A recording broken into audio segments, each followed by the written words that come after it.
Hey everybody, and welcome back to Black Arrow Gaming. I'm Bob, and we're here for the second episode in my 7th Age of Wonders 3 Advanced Strategy series, 10th series overall in Age of Wonders 3, and we've got a lot, a lot of times what happens after the first episode is I get a lot of general feedback about the race, class combination, synergies, and stuff that I'm using, which I really appreciate because it helps me to get kind of a general sense of the scope of the things I want to try to accomplish in the series. So some of these comments that I'm going to go through are just general advice for the long run. Some of them I can implement a little bit more immediately, so we'll talk about that as we go. That being said, the first thing we need to talk about is mistakes I made in the first episode. Two big ones, one of which I keep making over and over and over again, is Starblades, and I apologize for this. It's mostly my fault. I'm going to say partially my fault. Okay, so let's talk about Starblades over here in the combat spells.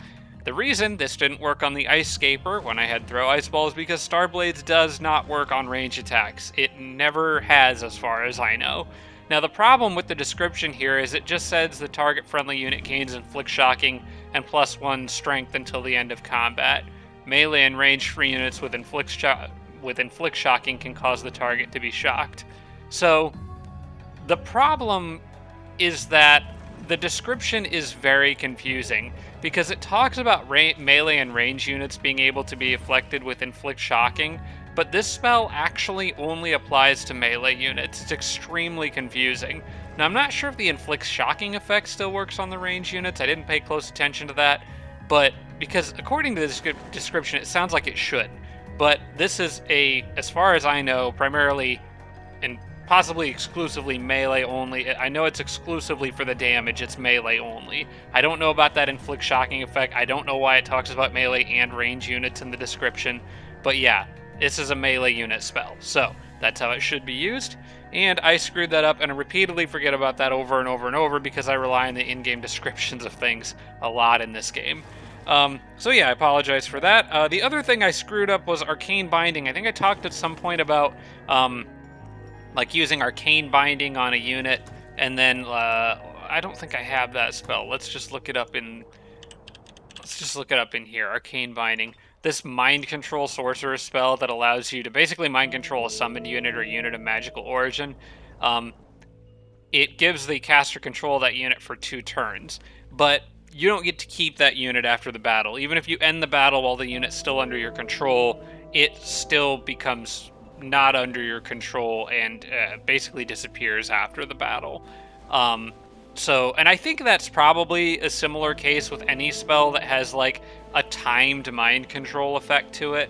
I don't know how many other ones there are. I think there's 1 or 2 others, but that's probably the case with those 2. So it's not really like a true mind control ability where you get to keep the unit afterwards. Unfortunately, would be really nice if it was, but the Sorcerer is just not as good at the mind control game as like Theocrats and Rogues and stuff like that. That being said, I do have a Rogue, so I've got this guy, and he'll eventually be able to get Charm, so it's possible to add some units to my army that way.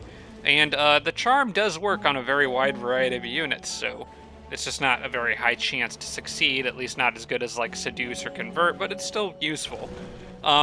The other thing that I just wanted to say is I know there were some battles in the last episode that I was maybe overcomplicating a bit. There were some suggestions people made of how I could have handled things. Yeah, I could have simplified some things a bit. The problem was it's the first episode of a new series. I was a little overly paranoid about losing stuff, so I was focused very much on playing defensively and not losing things, and sometimes missed opportunities to end battles quickly by being a little bit more aggressive. So that's kind of why that was happening. I apologize. I do tend to do that. I tend to play this game more defensively, so that's just kind of what was going on there. All right, comments for this episode from specific viewers. That was just called kind of like general that I got from a lot of people. From specific viewers, we've got Titan. Remember to use Frozen Flames every battle. Great point. Free XP for these guys, and we can actually do more with that. I'll talk about that a little bit down the road. Also from Titan, confirm exactly how Ice Nova works. So let's talk about the Ice Queens a little bit. Ice Nova is... Whoop, that's not what we want. Exit Diplomacy. Ice Queens... So, Ice Nova is the spell that the Ice Queens have that Icy Cold blasts out from the caster. Every unit around the caster takes 8 frost damage, and all units in a 3-hex radius have their guard broken. So, when I was talking about Ice Queens being able to inflict stun with Ice Nova, my understanding of how that worked at that time was I was thinking it would reach out to 3-hex range. Theoretically, they would also be able to freeze stuff at gold rank because with Inflict Freezing Cold. So they have the chance to freeze and to stun with Ice Nova. The thing is, as far as I know, and from what Titan is telling me here, and I'm pretty sure he's probably right about this, the guard break effect goes 3 hexes out, but the actual stun chances and damage dealt is only in the 1 hex range, because my understanding is that basically a chance to inflict stun or freezing or any kind of status effect like that is kind of tied to damage being dealt. So I'm pretty sure the stun effect and the freeze effects only can affect adjacent units. Now, with School of Teleportation, this is still really good, because you can teleport the Ice Queens in the middle of a bunch of stuff and still, like, break guard on a ton of stuff and, you know, get them to have a chance of freezing and stuff that's adjacent to the Ice Queen, have a chance to freeze and stun. The other nice thing is that somebody pointed out, I think it was Titan, I apologize, it might have been somebody else, but it also causes all those units to turn and face the Ice Queen, which can open up flanking opportunities for other units stationed elsewhere on the battlefield. So, just wanted to clear that up. We'll obviously be testing this on camera later in this series anyway, but I'm pretty sure that's probably how it works. Also from Titan, other good dwelling units to keep an eye out include Nightshade Fairies with their 100% frost resist to use behind the Ice Queens for range attacks, and Naga Matriarchs, which are a good support unit that would also benefit from the Afflict Stun effect, and can also summon Lightning Bolts, which I think may have a chance to inflict stun anyway. Actually, let's look up the Matriarchs, because I think I would like to plan around that a little bit. So the Naga Matriarch, and if I could spell Matriarch anyway. Okay, Naga Matriarch has at, I think it's gold rank, probably. I don't think they have it right off the bat. So, Call Lightning, let's look up that ability. It would be in here somewhere. Call Lightning, and calls down lightning deals splash damage, and can cause the target to be stunned. So the Call Lightning has a chance to stun anyway, but still nice to get that stun chance on the Naga Matriarch's other stuff too. It just makes an already really good dwelling support unit even better with the Sorcerers. Plus, the School Teleportation would let them phase too and give them projectile resistance. So there's nothing wrong with that. I'll try to keep an eye out for Naga.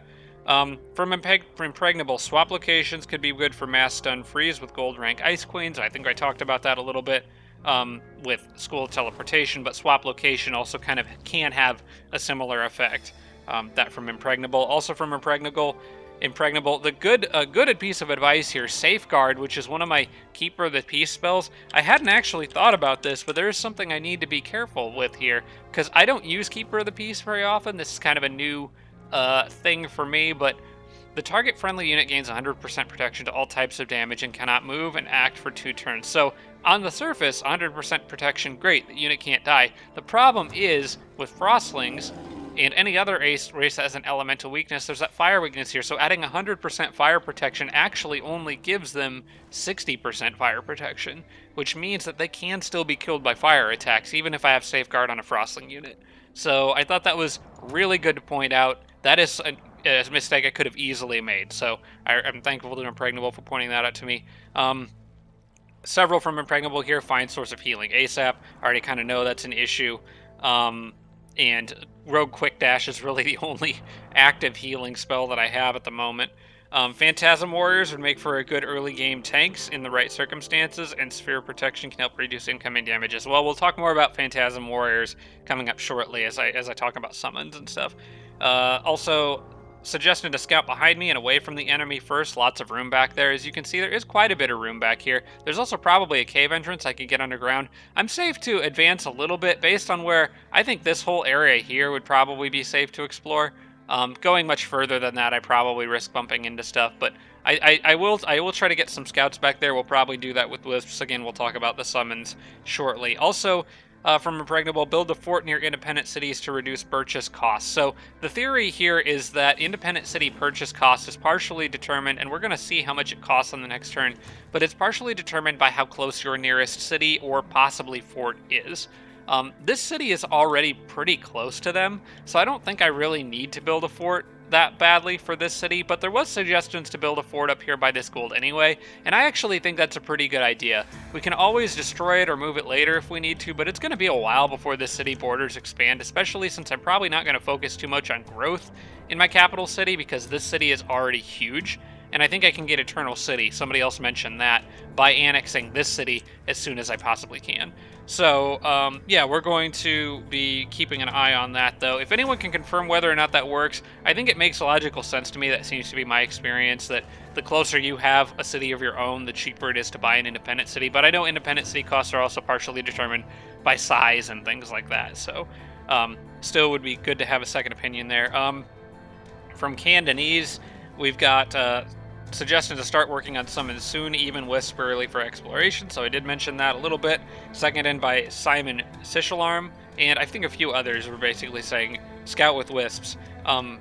The big frostling sitting nearby could get Eternal City if I go from it, so that was Cantonese who suggested that to me. I think that's a good idea, and I probably should. And it was also Cantonese that suggested putting the gold mines up here for the fort up here for those gold mines in that mana node. I think Impregnable mentioned something similar as well. From Tarsak, remember Rogue's Quick Dash, we talked about that. Also from Tarsak, scouting super important with Keeper of the Peace. Again, Wisps. Tarsak brought up the additional point that because of Keeper of the Peace is so focused on implementing or incorporating independent cities into your empire, I need to find those independent cities very quickly. It's going to be a challenge because I want to find the independent cities, but I don't want to find the enemies just yet. So I have to be careful with how I scout, but again, scouting very important. And I think it'll be a little safer scouting underground because there tends to be less people that spawn underground. I think there are 3 or 4 people in this game who theoretically could. I'm not sure that the orcs do. I know the goblins can, I know the dwarves can, and I know the tigrans. I think the tigrans can. I'm pretty sure the Draconians and the Orcs can also spawn underground, but I'm not sure if they do on default settings, so we'll have to wait and see about that. That was all from Tarsak. Also from Tarsak, there's an option to use Glyphs of Warding to kill independent units on structures and domain. This was also mentioned by a couple other people, and that's a good idea. I don't have Glyphs of Warding yet, but it basically does damage to units in your realm, and so, like, units that are standing on this gold mine here that are still there, if the border's expanded, if I cast Glyphs of Warding on this city, it would slowly, over time, deal electrical damage to those units and eventually kill them. So I think that's possibly a good idea. You miss out on some XP from doing that, but to be honest, this is an extra large map. There's XP everywhere, so it probably doesn't really matter. It's not worth bringing an army out of the way to come back here and get XP from clearing little structures when they could be out fighting bigger battles and getting more XP elsewhere. I'm going to be fighting all game, so XP, losing out on XP from nearby structures probably isn't too big of a concern. So I think that's a good idea. And let's see, we got 2 more here. One from Tarsak. Sorcerer Steel Enchantment level 2 can be used in conjunction with the White Witch Frozen Flames buff, and then Dispel for XP farming. So basically, the idea is at level 2, the Sorcerer gets the Steel Enchantment ability. You can pick that up. And what you can do is you can have the Frostling White Witch here give Frozen Flames to another unit, which gives that unit... Do these guys have Dispel? Or do they get Dispel at a certain rank? I was thinking they do, but that might be wrong. Because I'm not sure if a unit can Dispel themselves. Okay, at veteran rank they do get Dispel. So the idea is the White Witch casts Frozen Flames, their buff, on a unit, which is in here somewhere. Grant Frozen Flames, yep. You cast that buff on a unit, that gives the White Witch XP. Then the Sorcerer steals that enchantment off of that unit to give the Sorcerer XP.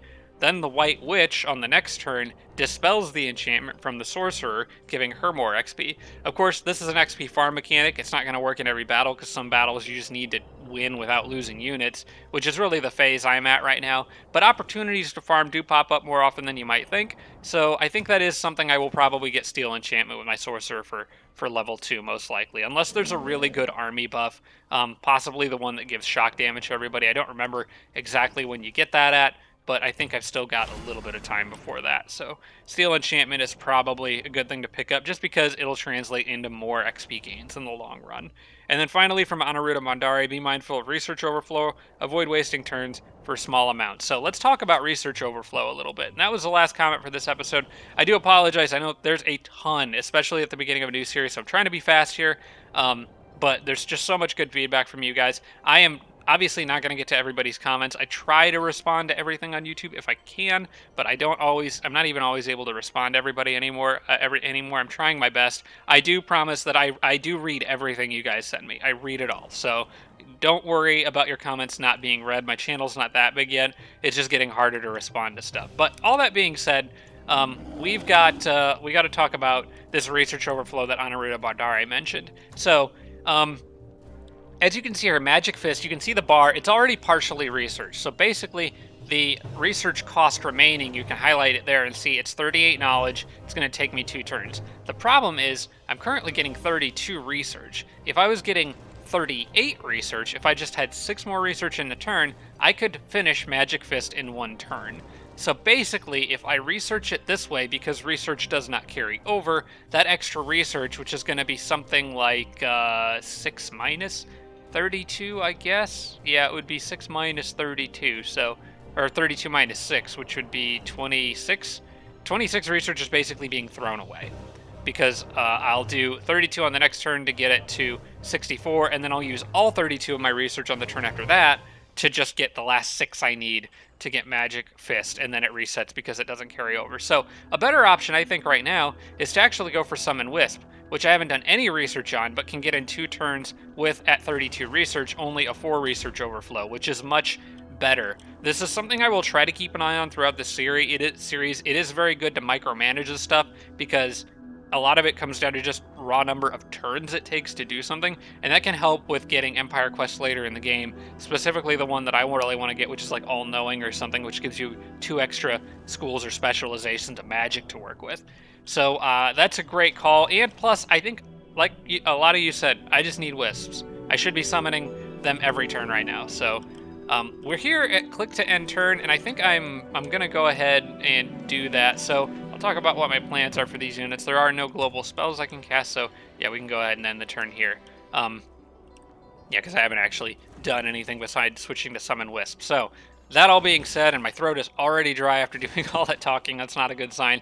Let's talk about what comes next for my army here while the computer's cycling through their turns. So I've got these, I've got the raiders here, and I've got another wounded raider here. This guy is doing a little better on health. This guy's going to get some health back, and I think with all of this in mind, and considering that these guys are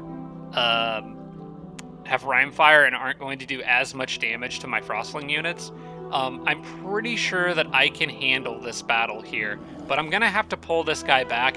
That's okay, because even if I meet the Tigrans right now, I can't make peace with them or start that process because I need money to vassalize these guys. Actually, I wonder if it would be better for me right now, because I could... So I've got a couple options here.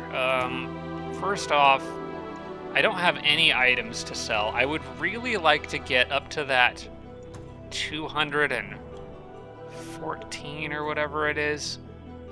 217. I need 9 gold, 19 gold plus 7 is 26 gold on this turn. If I was to clear the farm instead and then sold the reward, that might be enough. And then I could come back to these guys later. The farm scares me a little bit more because there's units in it that do fire damage, but the Fell Horses don't really do that much fire damage. It's only 2, so it would probably be okay. They unfortunately, as far as I know, do not have a frost weakness. They just have fire protection. So I think what I'm going to do is pull pretty much everyone over here. I don't have any army buffs going right now, so it doesn't matter where the mammoths are. I think we'll leave these 2... No. This guy has to go a long ways, so he's just going to go to that spot. And the rest of you guys, you also have to go a long ways. So we'll move everybody kind of like this. keep people more or less together. And she's got Frostwalking, so my Sorcerer should be the one launching this fight. It's a very likely victory. I am a little worried about the Fell Horses just because with Charge and Fire, but I think this is worth it. We're going to do manual combat and try to hopefully get enough gold. Even if I get an animal unit, I will sell it just to buy that city as soon as possible. That Frostling city is very important. It's huge, and I want to make the best use of it that I possibly can. Alright, so we've got plenty of options to actually take the fight to these guys before they even have a chance to hit me, which is something I probably should do. Let's check my leader's combat spells again. We've also got swap locations. Let's see, we got Safeguard, we got Starblades. I think, let's see, if I was to do anything with this unit, it would be doing a devastating charge on the horse. So let's move to the side and then see how much damage with devastating charge. 21 to 31 times 2. Now the charge bonus is applied on the first attack, not the second. Might still be worth giving him Starblades just to make sure that he gets that kill. Then the other horse, let's see, what can... Or I could always grant him Frozen Flames too, and use my Sorcerer for something else. That might actually be... Well, both of them give fire damage, and the horses are resistant to that, so that's more of a damage variety there. Let's see. What about the Rogue? The Rogue's got Quick Dash. He's also got Blind, which that doesn't really help me here. Panic Attack might, if I can get one of these guys to run away, but it's not really very good odds, so I think I probably will opt to not use that. Well, and you know what? There's another Mammoth Rider down here that could do a devastating charge on that horse. So I think what I'm going to do is move the White Witch here, grant Frozen Flames to this Mammoth. Okay, good. She leveled up. He can then charge in and will most likely kill that while only taking one attack of retaliation. So we do this and then this. Okay, so he only took one hit, and that's one horse down. Then I can back my Sorcerer up, because I don't want everybody running in and hitting her. She's a little glassy for that sort of thing. How far can this horse move? Because he will not die this combat round. This one can reach pretty far. I don't, like I said, if they want to come in with one horse and hit my Sorcerer, that's okay. She'll handle one attack just fine. This guy can move a little further than it looks, because if that guy moves first, he can cut through without going around. So I think that, how far can he move actually in a straight line? 1, 2, 3, 4. He can move 1, 2, 3, 4, 5, 6. Is that right? 1, 2, 3, 4, 5, and then 6. Okay, so he could go 1, 2, 3, 4, 5, 6. So if I position my Frostling here, she should be safe from that horse in the back, and she's also safe from that horse. So the only one that could hit her is that one. So I'm going to use her to, and I also don't want it coming at me from a flanking position, so I'll probably move her here actually, because then if it beelines to, well, it can't beeline to me with the Mammoth in the way, so this spot should be safe. So do that, and then Starblades this Mammoth, who can then charge in like this and get another kill there. Okay. In fact, I think those were perhaps unnecessary Starblades. That may have been overkill, more than I needed, but that's okay. Now that horse can go in and do a decent amount of damage to the Mammoth, and with that one there too, the Mammoth's actually in a little bit of trouble here. Because these horses, this one can't reach this Mammoth, but if this one charges in and does a lot of flanking damage, and that one does the same, I could lose the Mammoth. So what I probably want to do here, can this one hit him? Okay. Alright, this could get tricky. I kind of need to freeze something with the Ice Scaper. There are options here. I've got Quick Dash. The other option is to actually just try to outright kill something, but these guys are too slow. Okay, that one can reach, But then he'd probably die to that Fell Horse if I do that. Iggy can either... Oh, wait, Iggy can't quick dash this turn. Crap, I didn't think about that because he used... Because I used the Sorcerer spell on somebody else. I think with... And Iggy's health is a bit low. I don't want to risk him getting himself killed. Losing a hero at this point would be pretty bad. I really could use an Ice Scaper to actually finish something off. Iggy does have the Dart attack, which could be used to soften up that horse. I'm regretting my decision to buff the Mammoth Rider's damage output because I don't think they needed it in retrospect. I mean, if I low-rolled, they would have. If I low-rolled, they would have. But they probably would have been okay just outright killing those units with Devastating Charge. What can I do here to help? So that guy can get a hit on that Fell Horse for a minimum 8 damage. I probably can't kill that Fell Horse. I think my only real hope here is to move the Ice Scaper up and just kind of hope for a lucky freeze. It's only a 35 chance to be frozen, though, and I don't like that. I can move him closer so he does more damage, at least. Oh, I got lucky. Oh, that's huge. Okay. Whew. Alright, that opens up a lot of other options. So now, neither Mammoth can die. Like, that guy can't die. It's more of a matter of protect this guy, because if the horse charges him, then he's in trouble. I'll leave this guy here. If the horse wants to charge over here, I'll just get him with the Mammoth on the next turn. So yeah, those guys will be okay with their shield up. He can do a decent amount of damage to them, but not enough to kill. I can't believe I got that freeze. I almost feel like I don't even deserve that because I screwed things up earlier in the battle, but in this game you take what you can get.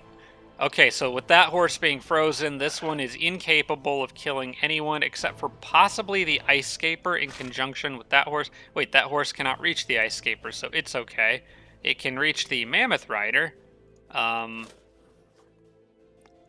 Or it could reach Iggy. I think what I'm going to do is kind of leave Iggy... And now he has to loop around through all that. So Iggy would be safe here. Or should be safe here. On defense. And if the horse wants to go after him... Actually, I'm going to leave him... I'm going to leave him here. I like this spot a little better, because he's then within range to go after that horse if it goes over in that direction. And I'm going to just leave him on defense. I don't think there's any reason to do any more damage to anything, because I can't kill anything else on this turn, but I should be able to kill everything else on the next turn. So, let's see what they do. That horse is going to go after the Mammoth. Ill-advised, but okay. And that horse is going to also try to hit the Mammoth. Okay, that's fine. Mammoth can take all that damage. And now everyone's in one big convenient spot. I'm going to move this guy here and get a Devastating Charge. And let's see, those guys can probably kill this one. Though I think, you know what, I'm actually going to go after this guy. Because these guys can go over here and hit him. Okay. And let's see, now at this point there's only one left, or well, I guess there's two left, but we can start thinking about XP farming a little bit. Starblades on the Sorcerer is always a good, nice XP farm. It's very cheap to cast, so I think I'll do that on Iggy the Thug here. Yeah. And then Iggy can run in and hit that thing to finish it off, get him some XP. And then this Mammoth can just eat that Fell Horse alive.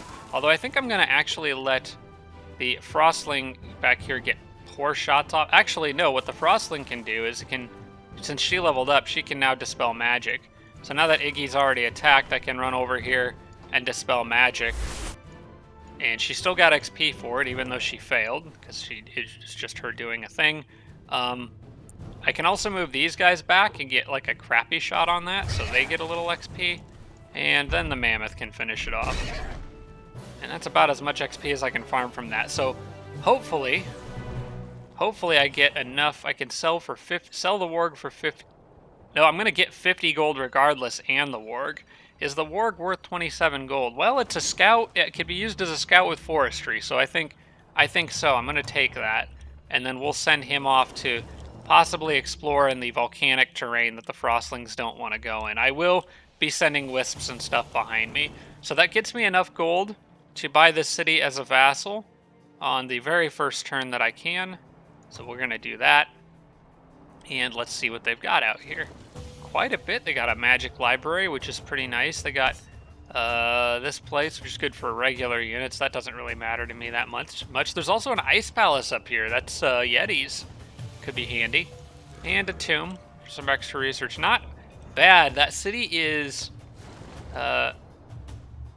what's the actual population size? Population frostling neutral. Where does it say the level of the city? Oh, the city of okay. Oh my gosh. Somebody help me. Okay, the city of Borndal. So only one level away from Metropolis, actually.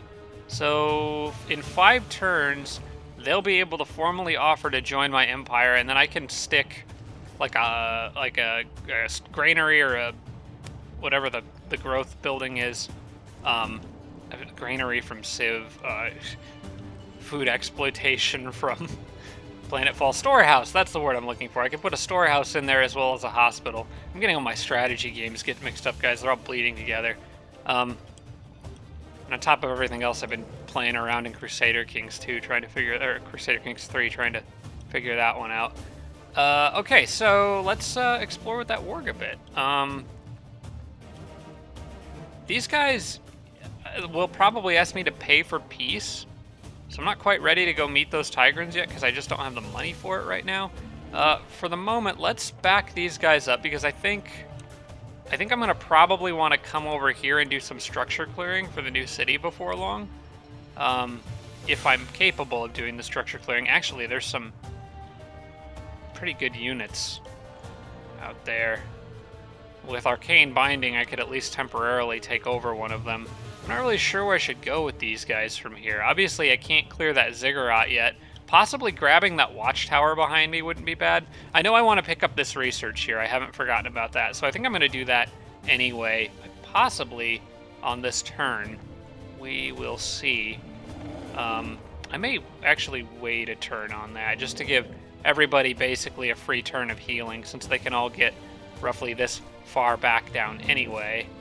I think sitting here, it does waste some movement, but those Mammoth Riders and Iggy and even these guys could use an extra turn of healing before the next battle, so I think this is safe. Although we might, I might swap them around so that this group is a little bit closer to the tower since this is kind of like forming into the A team here, I think, so I'll move them around a little bit. Just like that. And check that off. And then now we explore with the rogue. I'm going to be cautious and kind of go one tile at a time. Or the warg is what I meant. There's a river there, so we'll just stay on this side of the river for now. And keeping an eye out for anything that can spawn. I'll take that free luck. Oh, hey, there's gold out there too. I'll go for the gold first. Keeping an eye out for anything that can spawn units. I want to find those hostile spawners as soon as possible. There's got to be some pretty close to me. I would bet there's one down here somewhere. In fact, that's actually probably what my army should be doing first and foremost, is searching for those and then taking them out wherever I can. Let's see, Forged an Alliance. Okay, great. Builder's Hall is done, so I can now... Let's look at my production and see what makes sense to build when you have 52 production. A shrine is actually perfect at this level. Oh, wait, no. Shrine is 75. For some reason, I thought it was 100. What does cost 100 production? I think the storehouse does. 100 gold, 100 production. Yeah, that would make a lot of sense. The Siege Workshop is 150, so I could really go more into production, or I could go for research and get that observatory, which actually would open up Magic Fist and possibly other opportunities. It's 150 production, so with 52, not much is wasted there. It's also 50 mana. I can't afford the gold cost on any of this, though. That's the problem. I am out of gold on this turn. So on this turn, can't really do much other than produce merchandise or seek knowledge. If I sought knowledge, if I seek knowledge, that would give me the extra +6 knowledge I need to get Magic Fist in one turn, which could come in really handy for the next battle. Then again, though, so could an extra summon. We're gonna leave it here and produce merchandise in the city. I want that gold. I'll get more research eventually, and that'll pan out okay. So, all right, we got extra income coming in this turn, and that's, I think, all I can do. All right. And we've got 5 turns to come up with however much money they're going to ask for an alliance. I'd like to try to have about 250 to 300 on hand by that point. So, no more global spells. Let's go. On to the next turn. This stage in the game is always kind of a weird one for me because it's like, you know, I don't know anything about the map. So it's kind of just like start looking around. Sometimes I don't know what direction to even start looking. It's the fun. I think this is the fun part of the game. I really like the early game exploration and discovery aspect, which is another part of the reason why I didn't bother doing Explorer, although I think that could be good as my third perk. I kind of just wanted to explore the map for myself. Okay, race governance level up already. This is really good. So Harpoon Throwers get +10. Harpoon Throwers are, in my opinion, crap. Immobilize is good, don't get me wrong, but I think there's a lot better, like, early game units, and Immobilize is somewhat inconsistent.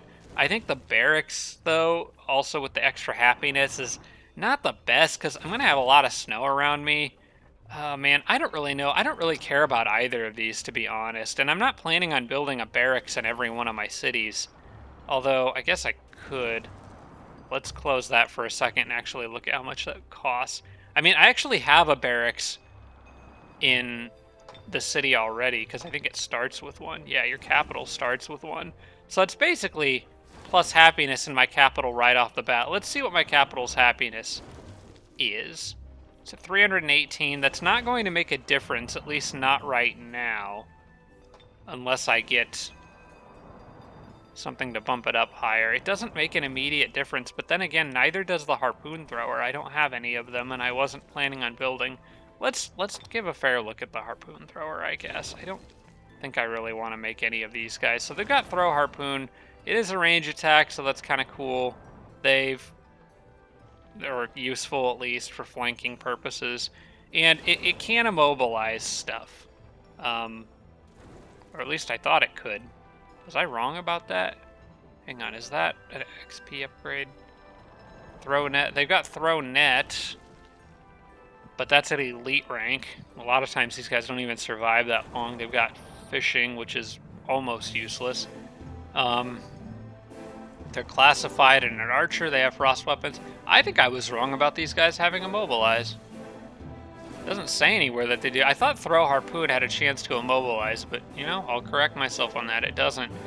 Yeah, I just don't see any reason why I would ever build the Harpoon Throwers. There's so many other races with way better archer class units, and I've got Keeper of the Peace. I'll be able to use them. I'm going to just plan to never build those guys, and we're going to take the economic upgrade on this one, because it at least does something. I'll take it. And now the city's up to 368 happiness, so cool. Terraforming too. I could make the city happier by terraforming, so I'll have to do that. Plus, with the extra happiness, that gives opportunities for hurry production on things I actually want. Okay, Summon Wisp is research, which also means I should probably immediately start casting that. It's going to be a turn before it's ready. Let's see, we've got what comes next. We got Produce Apprentice. This eventually leads to the Phantasm Warrior, which is something I definitely want, and also with still only 32 research a turn, I think I should go for that. I want to get some Phantasm Warriors in the field ASAP. So yeah, that's seems like a good choice. And I'll be able to summon a wisp on the next turn, but I think for this turn, I don't know. I think we could handle these guys without losing anything. All of them do at least some amount of frost damage. The wisps you gotta be mindful of. I think this battle is actually going to be tougher than the last one, just because it's generally more difficult to deal with range units, especially with my Mammoth Riders having some amount of damage on them already. But this could fast-track Phantasm Warriors for future battles too, so it's kind of difficult to say whether it's worth it or not. I could always wait a turn and wait for the Wisp, but I don't think I want to just sit here for another turn. Yeah, healing is a problem. The Rogue does at least have Quick Dash, if I can remember to use it and not override it with my Sorcerer casting spells. I think we kind of have to do this while we're here. It's a probable victory. This battle will be harder than the last one, but I think I can probably make it work. Now, they might charge those guys out there, yeah. Okay, so the Wisps are going to come in. They're going to try to teleport to stuff and be a nuisance. I'm going to do my normal strategy with them. I might have to run away that Raider, but for now, we'll leave him in the field as a distraction for now. Because I know the AI of these Wisps, and I know they will pretty much always try to flank something if they can. So we'll just try to make sure whatever unit they flank is one that I want them to flank. And ideally, that's going to be somebody like possibly Iggy, although he could shoot. Actually, I might be able to... No, actually, it would be my leader, because my leader can't really hurt them with shock bolts, but Iggy and the Frostling White Witch can. So I want the White Witch to, if she gives Starblades to anything, be out of range of both Wisps.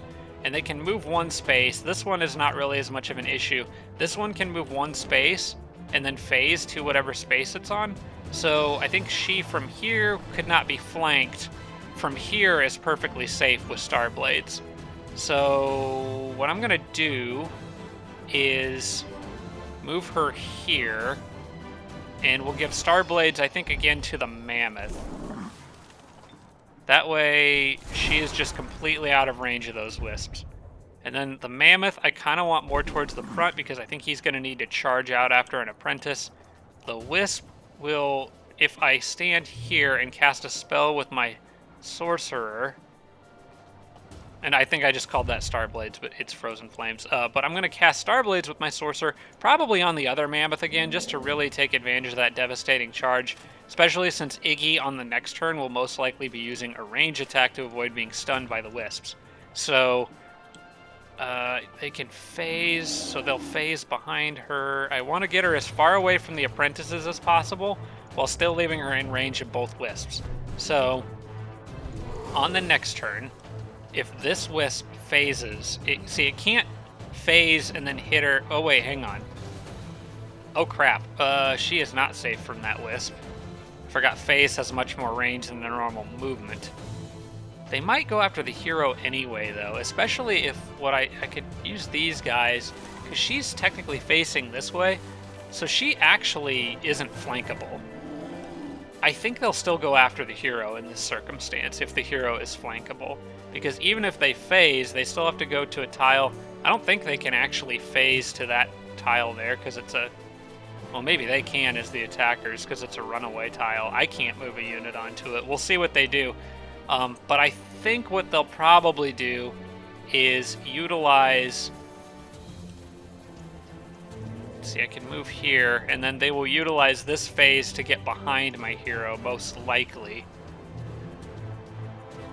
I think I like this spot because if they phase behind my hero with this one, it's going to be easier to hit them with the White Witch, whereas...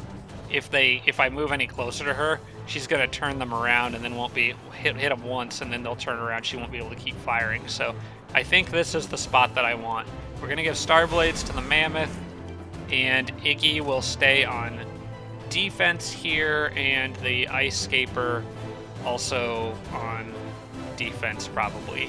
Here is fine. Iggy will be able to move away and shoot if he needs to, and these guys...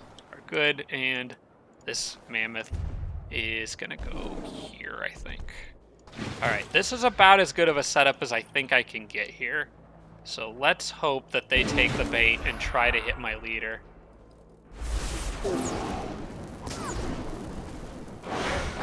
Okay, they did take the bait. They didn't quite set up the way that I expected them to, but that's okay. I like this. This is good, I think. Because now those guys are open to some nasty counterattacks.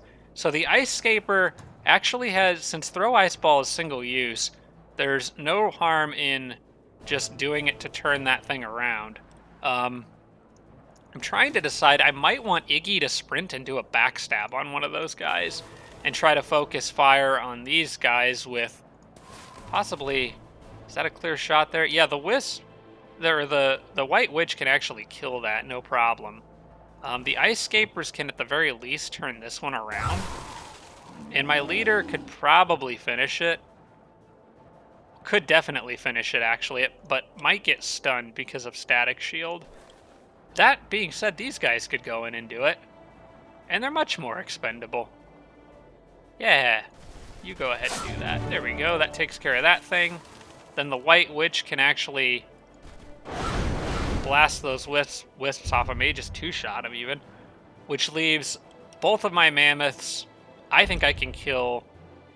I think with Iggy here, I can definitely pull this off. So we're gonna move him around here and sprint. Probably backstab. Well, actually, this is the only one I can backstab, so we'll do that. My Sorcerer now can probably kill that guy. This guy I want back, probably behind all this cover here. Yeah, he just needs to keep running. There's nothing for him to do out there. Whoops. Okay, deselect, turn him around. Okay, there we go. Yeah, I think I'm pretty sure this works out. So, yeah, if I move my leader or my hero here, my hero could actually just run in and charge it, now that I think of it. Although, there's not really a reason for me to move her any closer to the other one, so... yeah, we'll just do that, and then I think this guy... oh yeah, we've got this. We've got this battle now. Charge that, then move him here. Big, powerful Mammoth Smash. And same here. Okay, the Wisps are dead. 2 of the 3 apprentices are dead, I think. This is looking really good. And I think she just opened herself up to another backstab by Iggy, so we'll use that as much as I possibly can. And now is the XP farming time, so the White Witch should probably dispel Starblades on the Mammoth, and or attempt to, repeatedly failing to. And my Sorcerer can cast Starblades on something, like that Mammoth. Oh, wait, can't do that. Oh wait, I actually can give it to this Mammoth and just give it an absurd amount of firepower. Oh my gosh, okay, yeah, you poor thing. Okay. Alright, that's done, no losses. Found 77 research, which finishes, actually. Quite nicely finishes, whatever I was just, the apprentices. I think Phantasm Warrior is what I want to go for next. Probably should kind of make sure there's nothing I can get for free. This will save a turn on Magic Fist, but I want those Phantasm Warriors like yesterday. So right now I'm at 32 research per turn, plus I have a 17 surplus, so that's 39, 49. So it's roughly 100 minus 9 is 90. Yeah, it's actually very efficient to research Phantasm Warriors, because if you consider that I have basically 49 research on this turn, this is saving a turn on the Phantasm Warriors, and then if you subtract 49 from that, it leaves you with 91, which 32 very neatly, just about perfectly adds up to. So now it seems like the perfect time to go for these guys. And then I can start really building the backbone of my army with summoned units, which is something I didn't really do with my first Sorcerer playthrough, and I'm kind of hoping to, that was years ago, but I'm kind of hoping to rectify that. Also, I got to upgrade my leader. I've got Magic Affinity, which is more resistance for everybody. A lot of times I would start with that, but I think, and I think it was Tarsak. Wait, is Steel Enchantment in here? Yeah, there it is.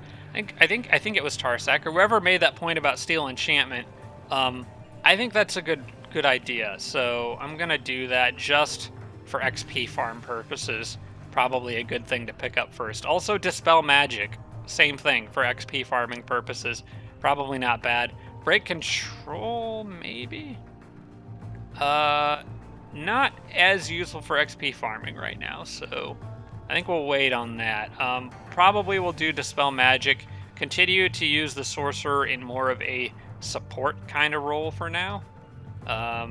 Yeah, we'll pick that up. I think the Sorcerer should probably have Dispel Magic anyway, so as long as I didn't already have it, I don't think she did.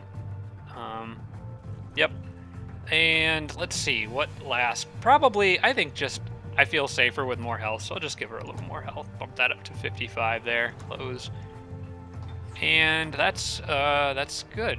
Looking really good. So we've got... Now we can actually produce something in this city with that 52 production. I think the Observatory might be what I want. Just focus on research and mana. Siege Workshop would be good, but honestly, production, not that important for me right now. So we'll go with the Observatory next and focus on that research income. Go ahead and make that investment.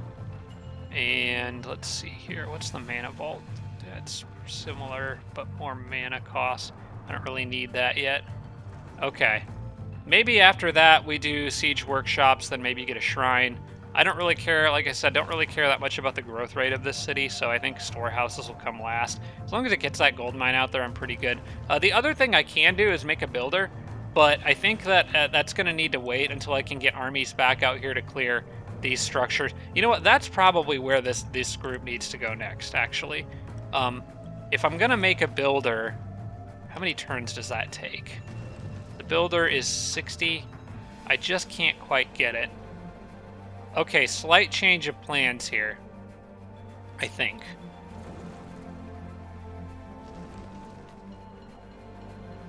Because that takes 2 turns, and that kind of sucks. I don't like wasting that. So, slight change of plans here. We're going to do a siege workshop first.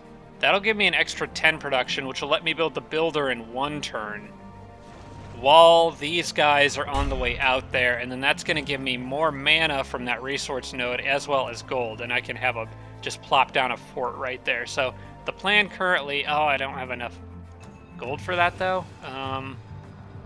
Right, because that's 150 gold, so that doesn't really help me anyway. Okay, we'll stick with the original plan of doing the observatory first. I need money. I'm gonna get some money once I get back out there though, because those are gold mines. So we'll do the observatory first. Focus on the research. I still would like to get all knowing, so having more research going faster is still good. And maybe I could do the Keeper of the Peace stuff and start working my way towards Archangels. We're still a little way from that, but that's okay. Probably worth sending one of these guys over here to at least meet the Tigrans and pick up that mana. So I think I'm gonna do that. We can spare a raider. Okay, you meet the village of Ramanar, and we can't do the peace treaty yet, and I don't think I'm going to be able to spare the gold for that for a little while. There is more research pickup down there, so that could be nice, but I want to go clear those gold mines. That's more important to me right now, so now that this army's leveled up a bit and has an extra hero, I think they're beefy enough to handle it. Plus, most of them are Frostling, meaning they can move pretty fast, keep up with Iggy on his warg there, so this looks okay to me. And the turn for them there, and let's see, he can move onto the road. I can't actually go in there and pick up that mana, which is a bit annoying. But on the next turn, I can clear a gold mine, so I could probably buy peace with them and then go get the mana and let that counter start ticking too. So we'll do that, I guess. This is a fine spot to end the turn on as far as I'm concerned. I'll move him down a little just in case something changes and I decide to run south, since I got that free move on the road there. Oh, we do have the gold from the warg. I forgot about that. That's an extra 62 gold. That does make quite a difference. Okay, that actually changes my plans out here. I can do the siege workshop and then go for the builder and then go for the gold, which I need that gold because I want this city. Oh, and there's a gold pickup in that city that I didn't notice. So I think this raider might end up going over there to get that. Which is perfect because my units are kind of coming back through here anyway, so I think that works out very nicely. And maybe the warg will get lucky and find some more. What do we have here? That's oh, there's a city here. You met the outpost of Draconians. Okay. 70 gold for peace with them. We can wait on that. That's not quite as important. Let's go up and around to get a little more territory explored before the computers are crawling around this area. Okay, this is fine. Okay, in turn, maybe we can get one more battle in on this episode. I think maybe one more. Could go a little bit long. Speaking of episodes, by the way, there was some confusion because I only recorded one episode last week, and that was actually the plan all along because I put some extra work into the editing of the intro and stuff, and just wanted to actually take some extra time and thought into it, setting up my class and stuff. That stuff I all kind of did last weekend. So there, for the time being, normal episode releases will be 3 a weekend. And I think that next week, I probably will be gone next weekend, so I don't think there will be any episodes next weekend. But the norm of 3 episodes per weekend, in general, is still gonna, I think, apply for the time being. Alright, so we got gold mine to clear, because I need money. I could actually buy peace with the Tigrans now, and then just walk in and get the mana, but the problem is, right now I kind of need the gold more than the mana, so maybe I wait on that and send him down south. We'll see. Let's see how much money I get from the gold mine clearing it. Move you here, and then I think the fastest way for him to get to that gold, since he's coming up, but there's also... Oh wait, there is walkway there. He doesn't have to go actually through the mountains, so he needs to come up with everybody else anyway.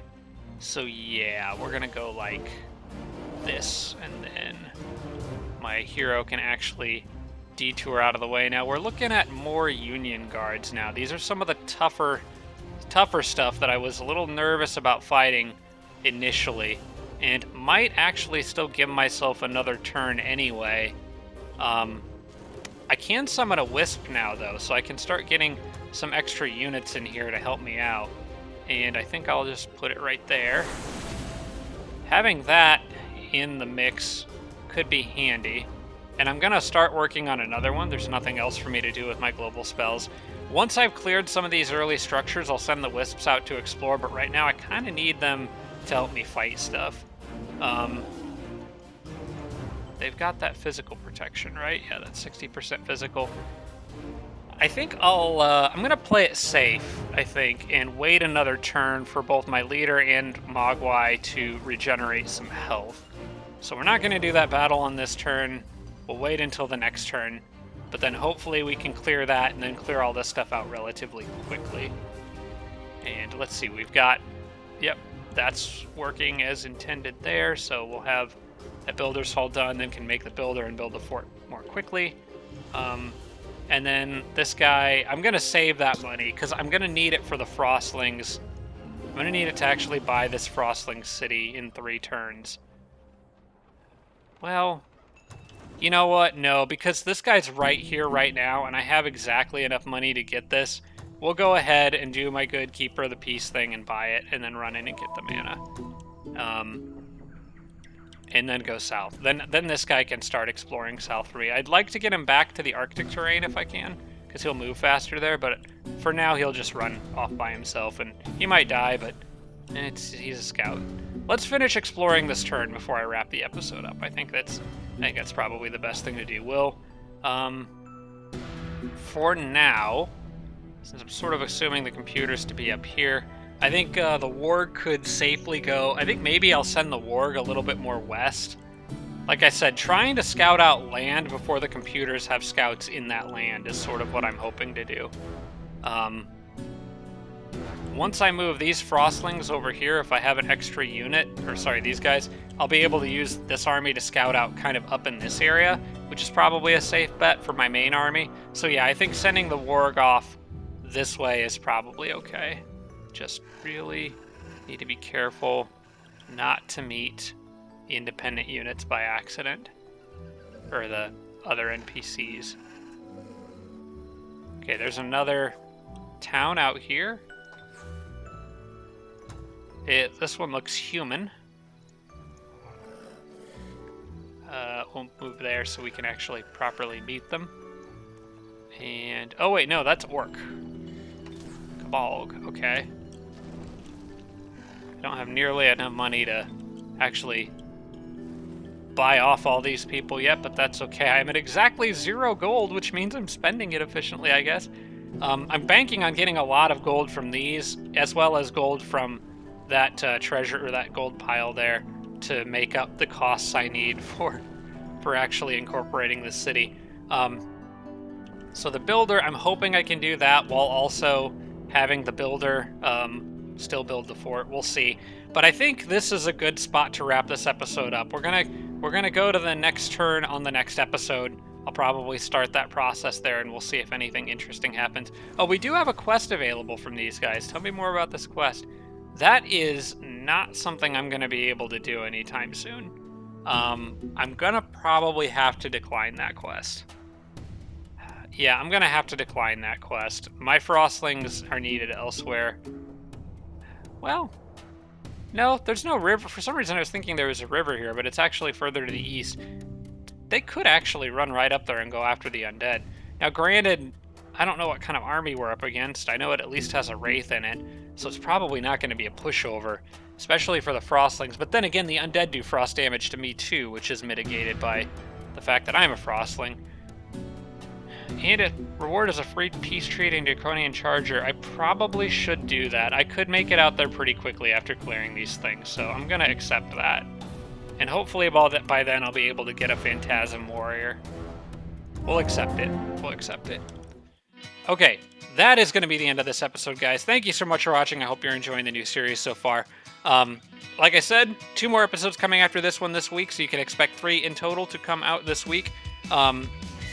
And like I said, next weekend, probably nothing because I'm going to be out of town. But I hope you guys are enjoying the series. Thank you so much for watching, everybody. I really appreciate it, and I will see you all next time. Special thanks to all my Patreon supporters, including Tier 3 supporters Blitz, Braden, Dawson Horner, Jimbro, Spanglefan, Tarsak, and Tibian Army. Thanks so much, everybody.